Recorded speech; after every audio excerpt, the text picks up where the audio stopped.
Welcome back to the Wednesday universe. We've talked reveals, traced character arcs, tested theories. But Wednesday Season 2 Part 2 hides details most viewers never saw.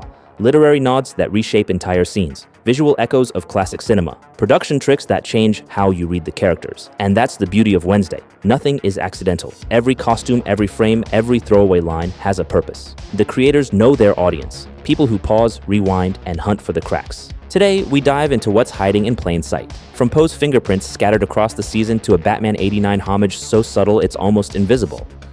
Plus, behind-the-scenes choices that prove just how much craft went into these 8 episodes. Here's everything you missed in Wednesday Season 2 Part 2. I'm Raphael CG, and if you're watching without subscribing, bold strategy.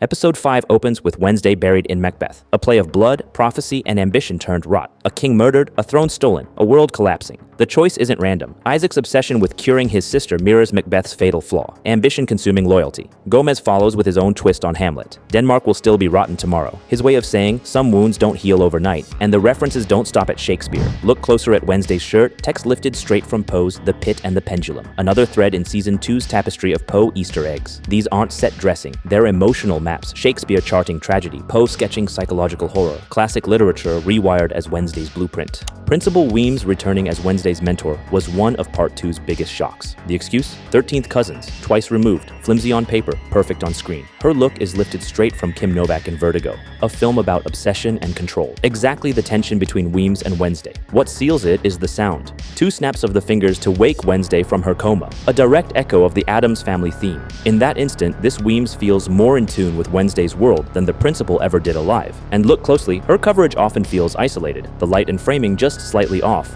a quiet sign that Christie was filmed apart, kept in mystery until the reveal. The body swap arc delivered some of the season's sharpest comedy, but the way it came together makes it even better. Cast anecdotes suggest Emma Myers discovered the twist late, which explains the raw confusion in her earliest scenes. She was reacting as much as performing. Makeup carried its own weight. The allergy spots on Jenna Ortega took hours each day. And then there's the image burned into everyone's mind. Wednesday, trapped in Enid's skin. A scene so jarring it feels like the show slipped dimensions for a moment. While Wednesday in Enid's body is snooping around Morticia's private study, she discovers something unexpected. Her mom's been secretly writing romance novels under the name Barbara Jean Day. Now, that might sound like just another random detail, but here's the thing.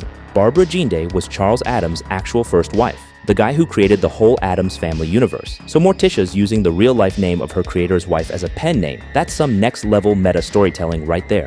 Isaac's evolution, from corpse to something almost human, unfolds so gradually you barely notice the shift until he's suddenly standing before you, alive again. Practical effects at their best, but watch closer. His right arm never moves, held still because his power depends on what's missing. Thing completes the circuit. That revelation could have shattered the mystery. Instead, it deepens it. The reveal that Thing was once Isaac's hand could have killed the mystery. Instead, it deepened it. Back in that tower, the machine wasn't just draining Gomez's energy, it was pulling his devotion, his loyalty, his love. When Morticia severed the hand, she didn't just stop an experiment, she saved all of that in living form. Thing isn't leftover flesh, he's Gomez's heart, cut loose. That's why he's always been more family than pet. No speeches, no judgment, just pure instinct to protect. So when we see Thing strike Isaac from a first-person view, it isn't just clever camera work. It's the moment that love finally turned against obsession. Some of the season's strongest moments only work because of what happened behind the camera. That underwater sequence in episode 7, not CGI. A real tank, 6 meters long, filled with professional swimmers. In Agnes's breakdown with Enid, she doesn't blink once. Not until she finally accepts herself. A tiny acting choice that carries massive weight. The Enid-Agnes dance? No stunt doubles. Emma Myers and Eve Templeton trained for weeks, turning what looks like chaos into sharp choreography. The Clock Tower showdown hides one of the season's sharpest homages, Tim Burton quoting himself. The spiral staircase, the staging of Morticia and Wednesday against their foe, the overhead trapdoor shot, it all echoes Batman 1989 references. And it doesn't stop there. The sewer chase, with Tyler stalking before being stalked, borrows its rhythm from Alien. Light, shadow, perspective pulling horror from silence. These aren't accidents, they're love letters to the films that raised Wednesday's world out of the shadows. When Tyler faces his mother in full Hyde form, one thing stands out: size. Francoise is almost twice his mass, proof that the curse grows heavier with age and with her acceptance of it. But it's more than spectacle. Her body shows decades of surrender, while Tyler is still fighting against the monster inside. 2 Hydes, 2 choices, one consumed, one resisting. And the tragedy isn't really the curse, it's the love between them, strong enough to drive them to destroy each other. A single tombstone shifts the timeline. Sheriff Galpin's death marks September 25th, 2025, which means Season 2 unfolds in the future, years ahead of when Season 1 first aired back in 2022. The season closes on a vision, Aunt Ophelia, blonde with flowers in her hair just like her 1960s counterpart. Wednesday has never seen her before, yet recognition is instant. And if you look back, the signs were always there. The raven that opened and closed season 2, Lurch's clouded eye, always followed by a swarm of birds, subtle clues that Ophelia has been watching through them from the start.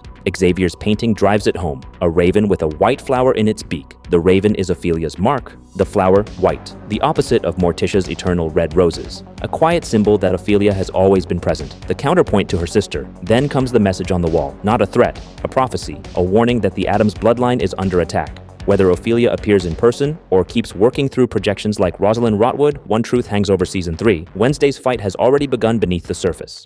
Wednesday season 2 proves the story doesn't just live in the twists, it breathes in the margins. In Shakespeare's lines, Burton's camera angles, the silence of Agnes refusing to blink. What details did you catch that I missed? If you want to keep digging deeper, my full breakdown of Isaac Knight's arc is waiting, link in the description. And tell me this, if you're watching without subscribing, give me one good reason. I'll wait. I'm Raphael CG, and I'll see you in the next one.